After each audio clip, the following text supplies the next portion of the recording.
Já, þetta útvarpsþátturinn Harmageddon og hann kominn hérna til okkar Magnús Orri Schram, þingmaður Samfylkingarinnar og varaformaður viðskiptanefndar. Vertu velkominn Magnús. Takk fyrir, gaman að vera með ykkur. Þú hefur nú lýst yfir að þú hafi verið mjög ósáttur við þessa sölu á Vestia sem mikið rætt núna í samfélaginu. Og talar að þetta söluferli sé mjög gagnrýnivert og þú ert hræddur að við sem að gera sömu mistök og við gerum hérna í einkavæðingunni í byrjun síðasta áratugar. Geturðu farið aðeins yfir þessi mál? Hvað ertu svona ósáttur við? Já, sko á mannamáli er þetta þannig. Landsbankinn fær í hendurnar mörg fyrirtæki vegna þess að þau verða gjaldþrota og hann situr upp með þau.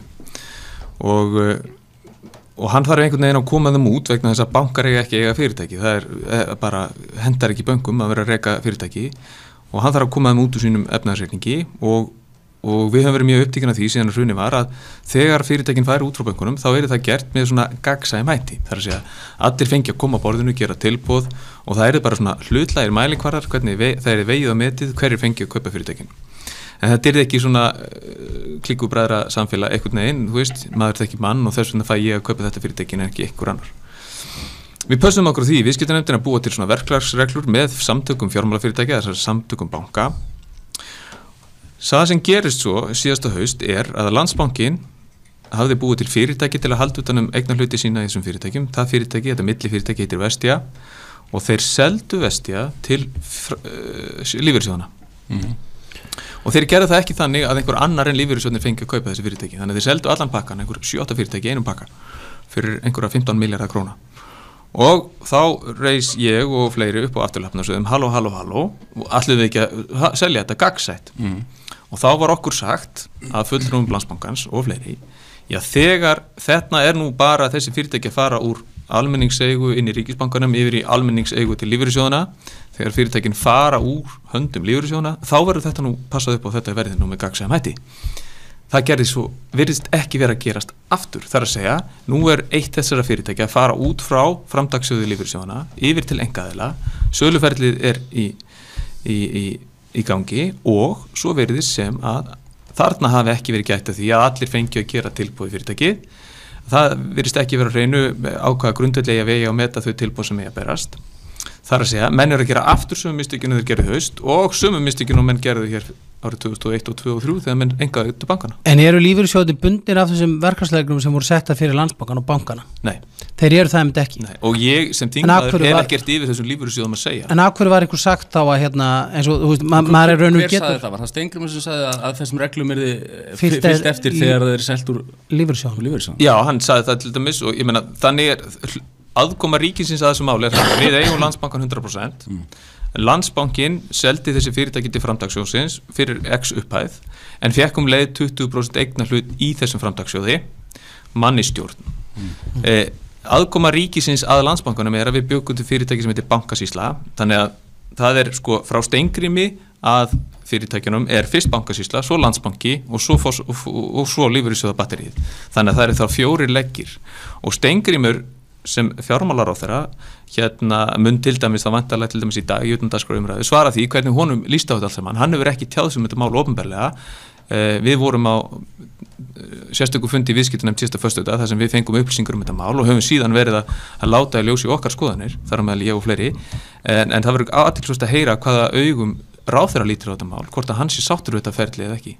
Getur verið að hann hafi eitthvað miskilið þetta og haldið að þessar verklagsreglur ykkar í viðskiptanefnd ættu við þegar fyrirtækjum verður að fara frá lífeyrissjóðum? Nei, ég held nei, Steingrímur með það bara að segja ósatt? Nei, alls ekki. Hann hefur náttúrulega, hans hendnur einhver leyti bundnar. Það sem við erum að reyna að tryggja þegar maður byggja upp þetta nýja Ísland að stjórnmálamann sé ekki að vasast í rekstri ríkisfyrirtækina. Það væri mjög einfalt fyrir okkur að búa bara þannig til að stjórnmálamennir myndu tilnefna bara aðila í bankaráðin og við varum að vasast í því hvernig fyrirtækinu væru seld og hvernig bankin væru rekin og svo framvegis. Þannig var það í gamla daga, en við vorum að reyna að byggja upp system þar sem þetta væri ekki svoleiðis og þess vegna byggum við til þessa bankasýslu og bankasýslan á að tilnefna fólk út í bæ inn í stjórn Landsbankans þannig að ríkisbatterið, hvort sem þessi framkvæmdavaldi, ráðherrann eða þingmennir væri ekki að skipta sig að því að væri að gerast. Þannig að einhver leitir hendur Steingríms, einhver leitir bundnar af því hvað raun og veru að gerast svo þarna inn milli Landsbankans og lífeyrissjóðanna og svo hjá lífeyrissjóðanum. Og hann hefði átt að raun og veru stöðva ferlið bara þegar það var verið að selja frá Landsbankanum inn í lífeyrissjóðanna. Það var skrifin nær honum. Það var skrifin nær honum. En þetta virðist alltaf myndi vera alveg ótrúlega flókið og þungt í vöfum, sko, og þú veist, og stjórnmálamenn standa alltaf fyrir því, sko, þú veist, við erum búin að horfa upp á afskriftir hjá Landsbankanum á hinn á þessa menn, sko, og síðan hafa fengið að kaupa fyrirtæki sér sjálfur, þú veist, síðan bara, þú veist, menn sem eru alveg bara klálega brotlega við lög, fá að kaupa, fá afskrifað milljarð og kaupa fyrirtæki. Ýmislegt sagt í þessu sambandi sem stenst í raun og verið ekki nánari skoðun, þannig að, þú veist, við mögum ekki kannski stökka á allar grófusögurnar og allar kjaftasögurnar og allar en nú hefur til dæmis aldrei neitt komið margt til í sumu, ég ekki farið getum það systematíst, sko, í sjálfur sér en að þessu leiti ef við tölum vestíamálið, þá finnst mér þetta að vera bölva klúður, ég bara segi það mér finnst þetta illa verk í stað og ég held að varum komin upp úr þessu, sko, og þess vegna erum við bara að fara fram og gagnrýna þetta og svo verður bara að sjá hvað í raun og veru við náum að hrista skipið. En við erum að horfa upp á það, það er bara verið að stela frá íslensku þjóðinni, beint fyrir fram að nefið okkur og við kjósum 63 þingmenn og þeir eru allir bara, hendur okkar af bundnar, við getum ekki gert neitt í þessu. Hver ætlar að fara að gera eitthvað í þessu? Sko, þarna voru tvær staðnættaveldur, sko. Okay. Fyrstilega eru hendur okkar ekki algjörlega bundnar. Við beitum bara þeim ráðum sem við getum og það meðal annars með því að þrýsta á framkvæmdarvaldið þrýstir á sín banka. En hins vegar viljum við ekki að stjórnmálamenn séu að vasast í öllum þessum ákvörðunum. Þannig að við þurfum að feta þannig milli og það verðum við að gera. Þú ert að segja ykkur í það að það verði alveg klárt mál og það verður hægt að taka þennan gjörning tilbaka. Ég vil gera það. Ég mun gera það sem ég get til þess. Ég hins vegar ekki ráðherrann. En þú segir, þingið getur segast gert það. Því gætu segja sagt, sko, stoppa þetta ferli og komið annarkvæmt þessum aftur þessum fjármunum inn í bankan eða sé til þess að þetta er selt í opnum ferli hjá Lífeyrissjóð. Ég ekki viss að þingi geti gert það, nei. Þannig að þú veist, þingi getur ekki gert það, en þingi getur beitt sínum áhrifum til þess einhver annar gera það, ég tel það, já. Og það munum við láta á reyna, ég meina viðskiptanefnd hefur ekki fjallað um þetta mált endingu, sjáum hvað ráðherrann segir í dag. En þú veist, við erum að horfa á mörg svona atriði samt, það ekki? Þú veist, við erum að horfa á 2,5 miljard afskrifað á fjölskyldu tengda fyrirverandi utanríkisráðherra sem síðan á launum frá ríkinu ekstra út í Norðurlöndum, sko. Hann ekki á launum hjá ríkinu, hann á launum hjá Norrænu ráðherranefndinni. Já, við borgum einhverja peninga til það ekki? Jú, þú veist, staðriðin alltaf þú.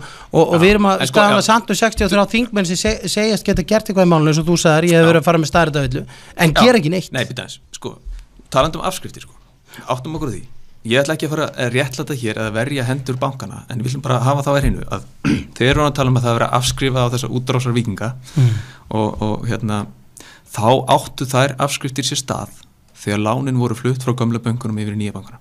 Það að segja almenningur í landinu er ekki að gefa eftir af sínum peningum þegar þessir menn fá afskrift. En við eigum samt að borga upp í topp. Það er staðrið málsins að ég fekk ekki neina afskrift en Björn í World Class, hann fekk afskriftir og að eiga sitt eigi fyrirtæki. Ég get ekki fengið neina afskriftir og eiga mína íbúð í Garabæn. Sko, er þetta ekki starf? Ég ætla ekki að tala hér nöfn, en ímyndum okkur að þessi maður sem þú ert að tala hafi fengið einhver afskriftir, ok. Ef hann hefur fengið afskriftir, þá getur hann ekki staðið bak við þær peningar, það er afskriftir. Þess vegna eru menn að afskrifa, af því að viðkomandi getur ekki borga láni. Þess vegna þurfa menn að afskrifa. Já, það er svo allt annað máli, ég held að við veit ekki betur en menn sé að reyna að vinda ofan af því og ég er ekki inn í því af hverju hann fær þá að halda fyrirtækinu. Menn telja þá, bankinn telur þá, ok, hann skuldar okkur miljard, ímyndum okkur það, hann getur ekki borga 700, en með því að halda lífi í honum og fyrirtækinu, þá getur hann kannski borga okkur 300. Kannski hugsa bankinn það svona. En það sem er eitt í þessu líka er að við erum að reyna að tryggja það að bankarnir, ríkisvaldið, apparati, ríkisbatterið getur ekki afskrifað af þér nema að takmarku leyti. Þú skuldar bankana þínum og ég á ekki bankan, eða við eigum ekki bankan, skilur. Þannig við þurfum þá að reyna að tryggja það að bankin afskrifi af þér þar sem þú getur ekki borgað. Og hann sess að taki þá, þegar húsnæðislánum þitt var flutt úr gamla bankanum yfir í nýja bankan, þá var það tekið yfir einhver ákveðna afskriftahlutfalli, að það afskriftahlutfall sé full nýtt. Að bankin, ímyndum okkur að þú skuldir 100 milljónir 10 milljónir og þegar lánið var metið yfir og þá segið ok, við teljum að geti borgað á 8 og það er flutt yfir en bankin rukkið svo fyrir 9 eða 10 hann má það ekki og við erum að reyna að tryggja það og það gerðum við með þessu samkomulagi við bankan núna í desember að við fengum fjármálaeftirlit til þess að fara inn og þeir fóru í getum all lánasafnið og sagði bankarnir fengu lánin á að meðaltali 28% afskrift. Þess vegna skulum við tryggja það að þegar þeir fara í að leysa vanda einstaklinga að þá gefi þeir 28% afskrift.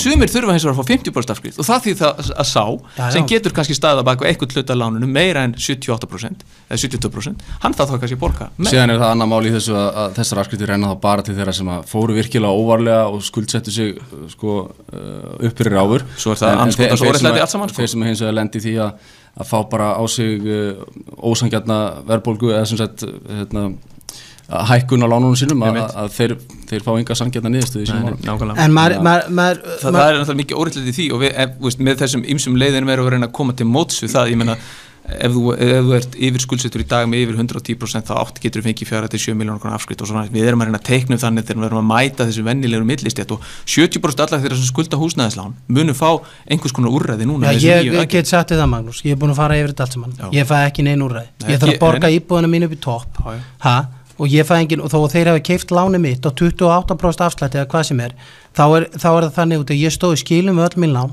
þá þarf ég að greiða mitt upp í topp fyrir alla hina sem voru óvarlega.